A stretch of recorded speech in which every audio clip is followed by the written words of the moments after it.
What's up, everybody? Welcome back to another Comically Boston bonus episode. Today we are breaking down House of the Dragon Season 2, Episode 7, the penultimate episode, The Red Sowing. And what is that referring to? Maybe Team Black is sowing some seeds to some dragon riders and finding some new dragon riding blood seed?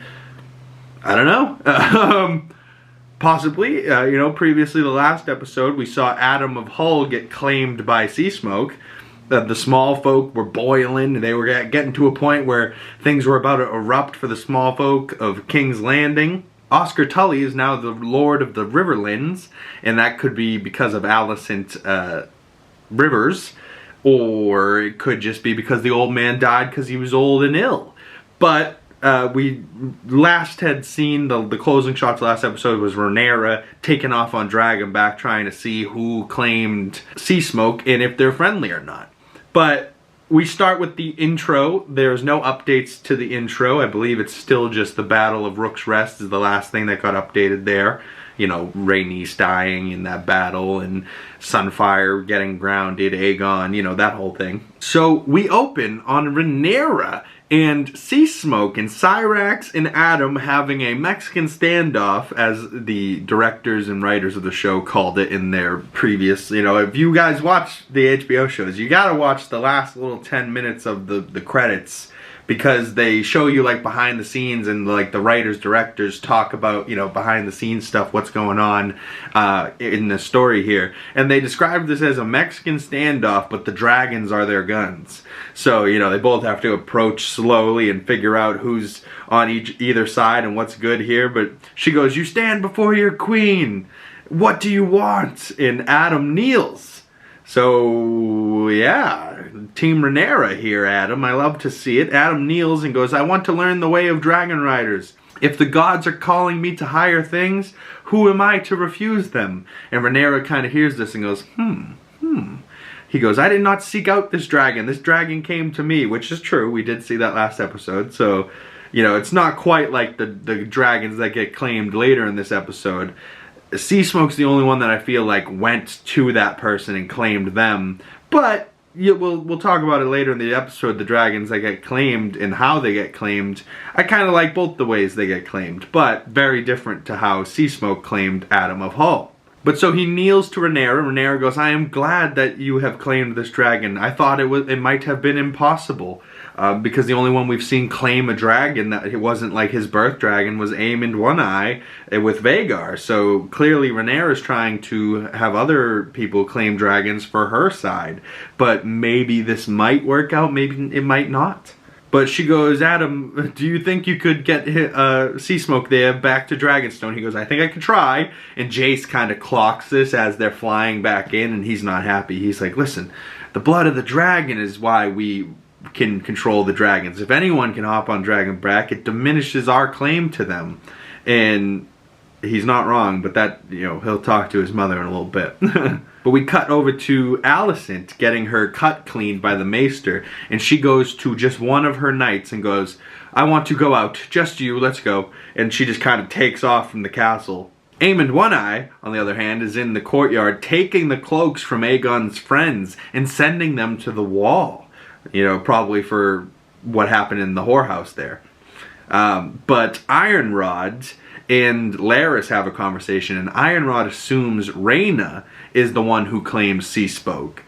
Larys isn't quite so sure, and he hears from Ironrod that he heard this from a person that heard it from a cousin, from a friend's cousin to another cousin, right? So it's not necessarily reliable information, even though it's true that Sea Smoke did get claimed, but they don't know by who. So he's like, you can't just report Rhaena if you don't know for sure it's her, even if Sea Smoke was claimed. So Larys advises Ironrod that maybe this is one of those whispers best left to the wind.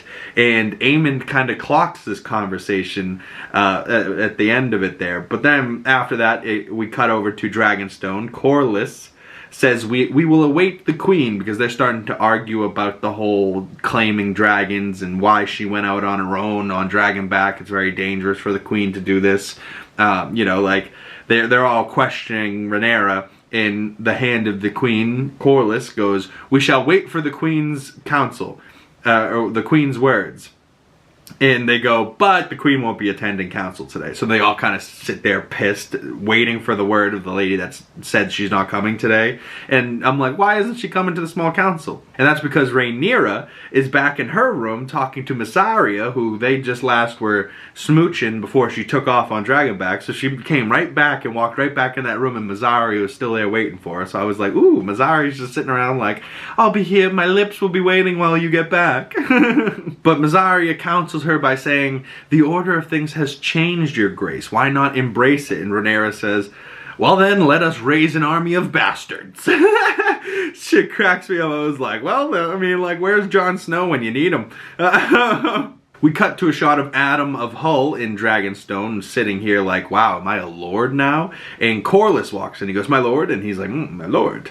And he asks him, Corlys, for leave from his shipping route so that he could ride this dragon. He goes, "Your leave is granted." And then he just says, "Well done," and walks away. But to Adam, this "well done" is almost like an "I love you," almost like from his father that he isn't embraced quite yet, goes, "Well done," you know, almost like a "I see you, son" type shit. And Adam, this is a big deal for. So, you know, a sweet moment, but great writing the way they did it. Then we cut back to the River Lords marching on Harrenhal, and Daemon talks to young little Oscar Tully. And man, at first, Oscar Tully, when Daemon was shitting on him earlier in the season, I didn't like him.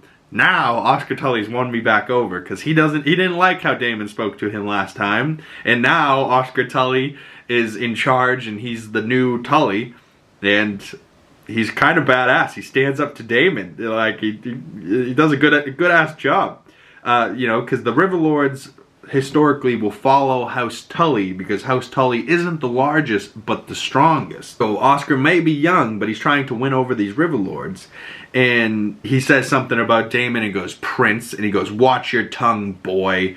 I'm still your king." And he goes, walks right up to him and goes, "Will you not have our armies?" And Daemon just sits there kind of, "Okay, I'll shut up." But the Blackwood, the same young boy that was the one that killed the Bracken when young Rhaenyra in season 1 was looking for a husband, that same Blackwood, Willem Blackwood, I believe is his name, grew up and swore to Daemon and just did a bunch of bad shit in the Riverlands a couple episodes ago that got the River Lords off of Daemon's side and said, "We will never bend a knee to a tyrant like you." And Daemon was like, you know, middle of the night, losing it. And Harrenhal is still fucking up Daemon. But here, the Blackwood goes to Tully and goes, "I will bend your knee to you," or whatever. The Tully walks over, Oscar walks over and goes, "Blackwood, I accept you, but I don't like what you did, and you must answer for your wrongdoings." And he yells at Daemon, Daemon, I just did what you said." And Daemon did technically tell him to, you know, dirty his hands a bit, but he didn't tell him necessarily go as far as he did. And Tully was right. He said to the Blackwood guy, he goes, "You did this because you wanted to do it." And that's true. And he goes, and because of this, Daemon must pass the sentence, you know, be the one, you know, kind of like in season 1 of Game of Thrones, like Ned Stark says, "He who passes the sentence must swing the sword." So Oscar Tully goes, "Hey, if he was following your orders, you should be the one to justice and make this right." And right in the God's Woods, in front of the Weirwood tree, and in that haunted location that he was last episode, and where he was talking to Alice Rivers, and no Alice Rivers this episode. You know, she might be in the backgrounds witching it up a bit, but no, like, visual showing of her. But Daemon, you know, even as messed up as he is, he's like, "Listen, the Oscar Tully might be right. Don't not follow him because of my wrongdoings. He still seems like a righteous man. You know, don't punish him because I'm a fuck." And he chops off the dude's head, and he walks over, and the dude's like, "No, no!" Right, so now Daemon has to chop off a guy's head that swore his allegiance to him, like pledged to Daemon and said, I'm here for you, my king. And has to walk over and lop off his heads in the Godwood. This is definitely a haunted moment, and he's not supposed to be well. But as he chops, it cuts into a dream again. And I'm like, oh my god, it's so haunted the way that poor Daemon's mind is getting fucked by Harrenhal right now. And in this dream that they cut to, They cut over to Viserys, and Viserys now isn't looking just like Paddy Considine. He has the makeup back on with the eyeball decaying out of his head. His face, his cheek is sunk in, and Viserys says some big lines to Daemon, and it really makes him think. And he says, "The crown, I never wanted it. It crushes whoever wears it." And he goes, "You still want it, don't you? Do you still want it?" And Daemon just looks into the crown as it like just pulls out of focus, and then cuts to the next scene. And then they cut to Aegon trying to walk. But just real quick, the comeback of Paddy Considine just for this like second season, what a treat. Like, because I'm rewatching season 1 with my roommate right now, and he's like getting into House of the Dragon, and Paddy Considine is one of my favorite parts, if not my favorite part about season 1. But my favorite character is still Matt Smith. So, you know, seeing them back together for season 2, I'm like, damn, they got Paddy Considine back. Hell yeah. He was the man. But poor Aegon, right? We thought he was dying, maybe dead a couple episodes ago. Speaking of a disheveled, decaying Viserys, he's starting to look a lot more like his father. And if he's king, man, is the weight of that crown burning him inside out. You know what I mean? Like, yes, he has burns and wounds and all types of stuff, but he tried to walk and fell, and the maester tried to pick him up, and Larys walks in and goes, "You shouldn't be doing this by yourself." And Larys helps him over to his bed. Aegon screaming in pain, but Larys goes, "Your progress is quite impressive, but you must try harder, my lord." And you're like, what? He's been trying his ass off. What are you talking about? And he goes, "You try harder." And he's like completely spent just from trying to walk. And the maester goes, "No, he must rest." And he goes, "In a couple hours, when he's calmed down a little bit, have him try again." You know, so Larys is trying to get him back, you know, keeping the tea off him, you know, trying to make him get up, you know, he's like his physical therapist. And Larys is really, you know, he's like, "Listen, I have clubfoot. This guy isn't going to be old Aegon clubfoot. He's going to be back. Trust me." So he might not be a dragon rider again, but I don't know, man. Aegon might be a kingly figure once again and have to take back the kingdomship from King Regent Aegon One-Eye, you know what I mean? And that might not be so easy with Vhagar and shit. But we cut over to Corlys informing Alan of Hull, Adam's brother, that his brother is the one that claimed the dragon. And Alan says his brother was always yearning for a sign of his worth. But Alan is of salt and sea.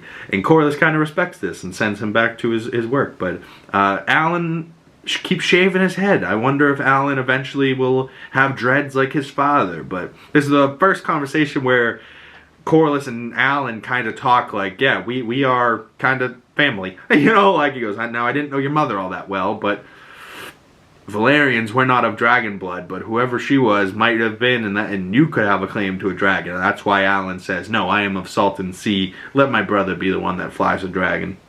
So I respect it. Alan also is becoming a key piece for the Blacks here. And for Corlys. Corlys has a trusted man that he can trust that's his son. But we cut to a quick shot of Rhaenyra on the Vale, and we see the boys leaving. I don't know if Joffrey was there, but I definitely saw Daemon's, you know, white-haired boys. I don't know where they're going, maybe to Pentos or something like that. That was where they originally were heading. But it looks like Rhaena takes off by herself and goes to try and find that dragon that has been burning sheep, and this is the last we see of her. So maybe next episode Rhaena might actually become a dragon rider, or something might happen with that, with this wild dragon that isn't on Dragonstone but on the Vale and keeps burning fields of sheep. I wonder what that dragon's name is. Maybe Sheep Stealer? You know, who knows? We'll get to it next episode, maybe next season, who knows. Then we cut to Alicent camping in the woods just by herself with that one knight, and the knight goes, "When will we be returning, my your grace?" And she goes, "I'm not sure I will." So for further notice, Alicent's out in the woods by herself. I don't think anyone knows where she is except for this one knight. Then we cut to Jace talking to Rhaenyra, and he asks her and kind of pressures her with a question and goes, "Am I still your heir?" And she goes, "What are you talking about?" "Yes, you're my heir. You're my heir." And he's like, "Did you think I would have white hair? Do you think I'm stupid?" Brings up Harwin, you know, like it has an emotional conversation. And Rhaenyra like walks over and holds his hand and goes, I do not like any of this. I do not like any of this. And he goes, so don't pursue it. And she goes, but the gods have laid this path, right? So she kind of doubles down, like, listen, this is the way forward. I can feel it. The gods can feel it, right? Like, I think we're supposed to be going forward on this path as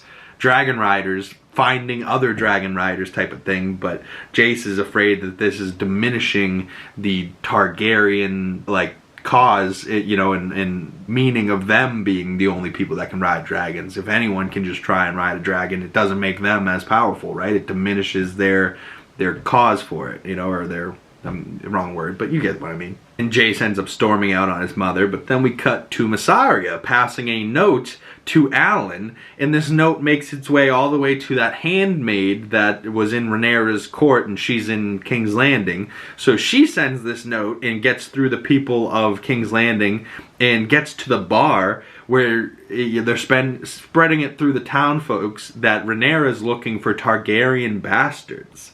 And Ulf the White at the bar is like, oh yeah, this isn't true. And everyone starts going, Targaryen bastards, Targaryen dragon lord, you know, start cheering, Ulf the Targaryen dragon lord, you know, like, they start cheering for him, drinking for him. And, you know, so he's gonna get on this boat and go back to Dragonstone and maybe become a dragon rider. Who knows? Ulf, we've seen a couple times, they call him Ulf the White. ULF, Ulf, terrible name. Cut to a better name, Hugh Hammer talking to his wife.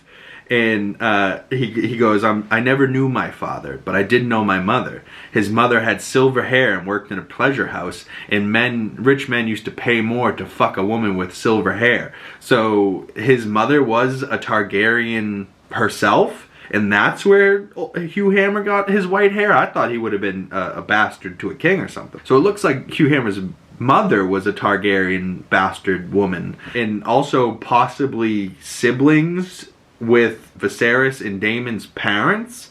So like Viserys and Daemon are cousins to Hugh Hammer is how I'm taking that. I thought that was an interesting little family tree here. But we also see Hugh talk to his wife and how he says he let his wife down and their daughter passed and died. They didn't show this, but off screen. So it's like, oh man, so Hugh lost his daughter and then goes, I have to go do this. And his wife kind of seems like she's had enough of him. And so Hugh goes to Dragonstone with a bunch of Targaryen bastards. Ulf, Alan shipping them back. So Alan is now, you know, shipping still for Corlys, but, you know, smuggling these Targaryen bastards from King's Landing over to Dragonstone, which we see at the very end of this episode isn't all that far away from Dragonback, you know. Then we cut to Alicent alone in a field, walking down to the water. A beautiful violin plays as Alicent floats on her back. And for a moment here, we're like, oh, is she about to kill herself in this lake? But no, it looks like she's just here for a swim. But we cut back to Dragonstone, and the dragon wranglers say to Rhaenyra that they will not have this, and the dragons are sacred, and none of these people you brought are dragon lords. They shouldn't be dragon riders, and they will not, the people that are working as the dragon wranglers will not be the people that put these non-dragon lords on the back of dragons. They think it's bad omened, and it's Rhaenyra breaking sacred rights to these dragons. And clearly these dragon wranglers have been here for a long time doing this, so they know High Valyrian, they spend the time with the dragons, they probably feed them, you know, all that shit. So I don't know, man, it's messy. It's messy stuff here for the dragon wranglers, but they peace and leave Rhaenyra and the bastards to themselves. And Rhaenyra says to the bastards, some men and women, that claiming a dragon is blood or worth, or maybe something else. You each left a life behind that you may not return to. But if you survive, your life will change forever.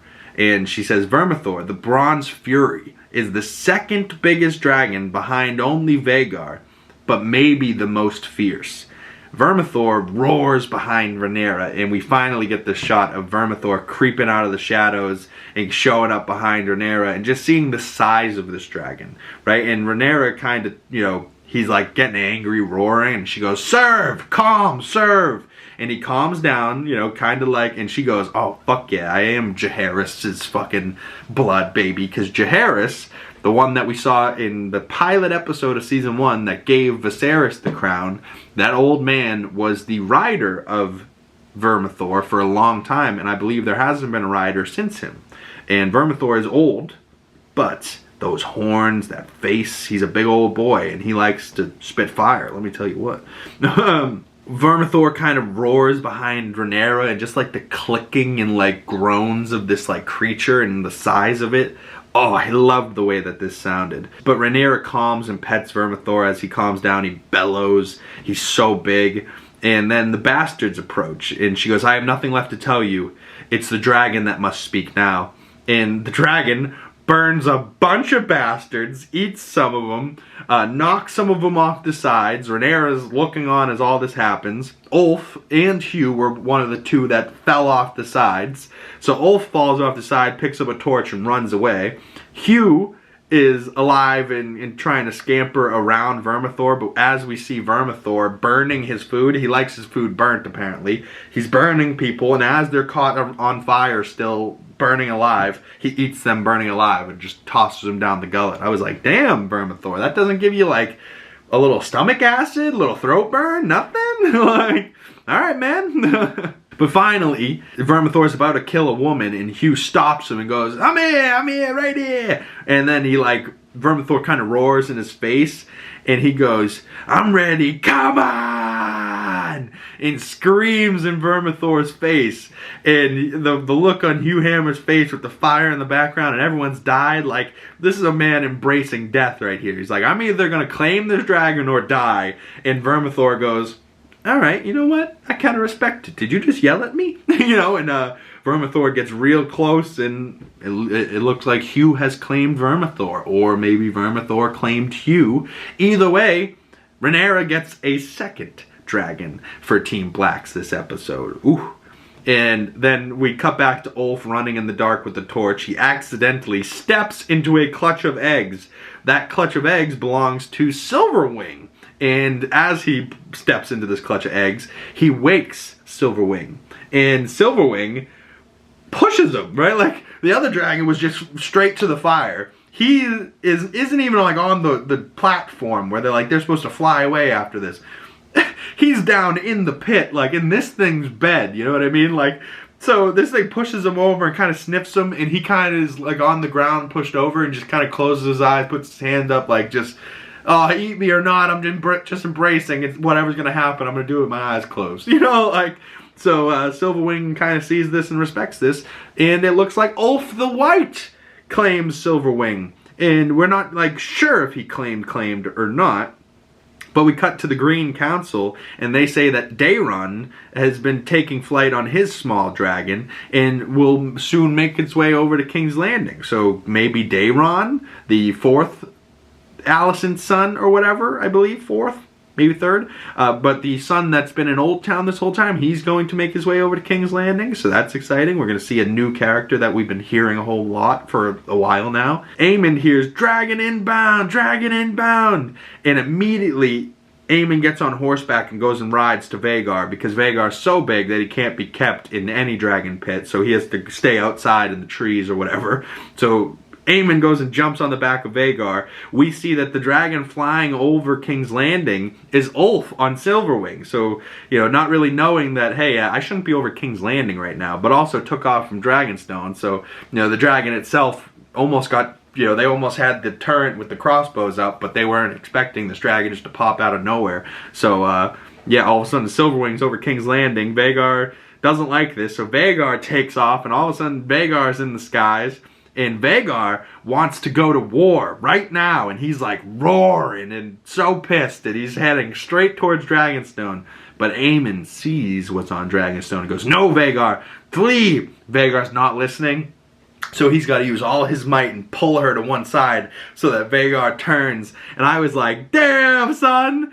This is how this episode ends? Oh, next week must be a huge battle or something. But I have a clip of how this ends, and this is right when Aemon pulled Vhagar away. So we see Vhagar's giant ass kind of turning away from Dragonstone, and Dragonstone's over there in the distance. But let's play this clip.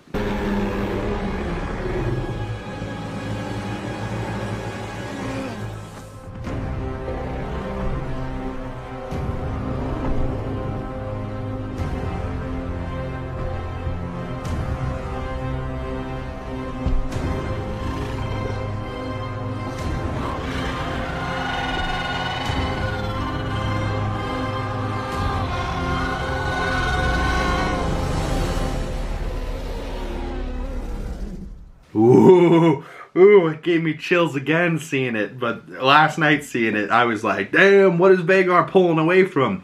And he sees the queen, Rhaenyra, the true queen herself, with Syrax right next to her. Syrax is smaller than Vhagar, but she's quicker. That might come back, maybe, hopefully. Maybe Syrax gets a killing blow in. Who knows? I think, honestly, Vhagar versus Daemon's dragon, Caraxes, is going to be the big battle. But Vhagar's bigger than Caraxes, so maybe it will be like a Vermithor versus Vhagar, and it will be two of the biggest dragons ever versus each other. But just in this shot alone, we see Syrax right over her shoulder. Over the other shoulder, the giant Vermithor with his new rider, Hugh Hammer, on his back, roaring a little bit. And then we saw Ulf on Silverwing, who had just taken to the skies, land on the top of Dragonstone up there in the top corner. And that's just badass. So now she's got two in this picture, but also Adam of Hull. So now +3 dragons for Team Black. Now, I'm guessing Adam of Hull will always be Team Black. But spoilers from the book, if you don't want to hear this, thank you for staying this long, but get the fuck out of here. Hugh Hammer and Ulf might do a little switching of sides here and might actually fuck over Team Black and go Team Green, which would furiously piss me off as someone that's Team Blacks. But I wish I didn't know this from the information from the books, but I do, so, you know, I'm expecting Hugh to turn sides here, but I do want to see Hugh be on Team Black with Vermithor for at least a second, right? Like, I don't know. But that's the end. That's the credits, right? So it ends on the credits of Rhaenyra and these 3 dragons over her shoulders. And the final trailer for next week's finale is Vhagar burning things. So the Greens, Aegon kinda doing better, not really. He's almost walking, so maybe Aegon will have something to do in this final episode. He's still alive at least. The Blacks have 3 new dragons. Daemon is still at Harrenhal, but has now gotten the River Lords through Oscar Tully, so that's kind of good. But he got those River Lords by lopping off a man's head that pledged his life to him, so that's not so great. Rhaena might be claiming Sheep Stealer, so that would be kind of cool. Aeron will be showing up next week with his little dragon, which I think is called Tessarion. Which is like a blue dragon or something. Alicent is still out in the woods. Maybe we'll come back. Maybe we won't see her. But if she's going to come back, maybe it will be to see her youngest son that she hasn't seen because he's been in Old Town type thing. So maybe she'll come back for him. Daemon's still at Harrenhal, but Caraxes... So in the trailer for next week, Caraxes looks up into the sky, and I think I have a clip of this. So Caraxes kind of, you know, is bellowing, looking up in the sky. I think he sees Syrax, Rhaenyra. Daemon's dragon, I think, is happy to see his wife, or the dragon that he wants to fall in love with, Rhaenyra's dragon, Syrax. Syrax and Caraxes. So Caraxes is happy to see Syrax, I think, and I found that little piece of the clip hilarious. But then we also see Northmen passing over the twins, so it maybe the Freys bent the knee to Jace in Rhaenyra, but either way, maybe a return of Kragan Stark, the big old Stark with the giant ice sword on his back. That was kind of cool. That's how we opened up this season. I wouldn't be mad to see some Starks back in action by the end of this, including Kragan. But one more episode, guys. The finale's next week. Comment below your thoughts on this. Are you excited to see the finale next week? Have you liked Season 2 so far? Do you think Season 2 is better than Season 1? Personally, just that battle, that episode 4 or 5, you know, that battle with Rhaenys and Vhagar, that has been one of the best scenes on television, in episodes of television that I've seen in a long time, regardless of the show. You know, definitely my favorite episode of television that I've seen this year, anything. And I've watched like 20-something shows, I think, this year, as well as hundreds of movies. So, yeah, stay tuned. Stay tuned, man. I'm guessing next week's going to boil over. I don't know if next week will be the final battle between Daemon and Aemond at Harrenhal. I'm thinking that's probably not going to happen. It's going to be more like maybe Ulf and Hugh Hammer doing some shit in the final episode, but maybe Rhaena will get a dragon too. So maybe, you know, the Blacks go up 3, but maybe they lose Ulf and Hugh Hammer to Team Greens, but then maybe Rhaena gets another dragon. So maybe it will be 2-2, you know, and like the 3 dragons that she had, she lost 2, so then she just have Adam of Hull, but maybe she gains Rhaena, so then maybe it'll be Hugh Hammer and Ulf over here for them, and then Rhaena and Sheep Stealer. But I kind of also want to see the cannibal, man. Like, does anyone else want to see those wild dragons that we kept hearing about? And I keep hearing that the cannibal might be the biggest dragon, right? Even bigger than Balerion, even bigger than Vhagar. I doubt it will be, because they've made it very clear that Vhagar is the biggest, Vermithor is the second biggest, right? But like, the second biggest that has a rider, right? Like, so maybe cannibal is ginormous. But either way, he seems kind of like a vicious dragon. He eats other dragons. Might be useful in a battle of dragons, you know what I mean? A dance of dragons, if you will. But if you made it this far in the video, I highly appreciate you. Thank you so much for watching. My name is Big Cam. If you want to follow me on my other social medias, links down below. My Letterboxd, Instagram, Twitter, all those. If you want to see my movie reviews, go follow me on Letterboxd. And if you are new to the channel and you want to support me further, the best way to do that is liking this video, commenting below, hitting that bell so you don't miss future videos, subscribing if you're new. Thank you so much, and I will see you beautiful people in the next video.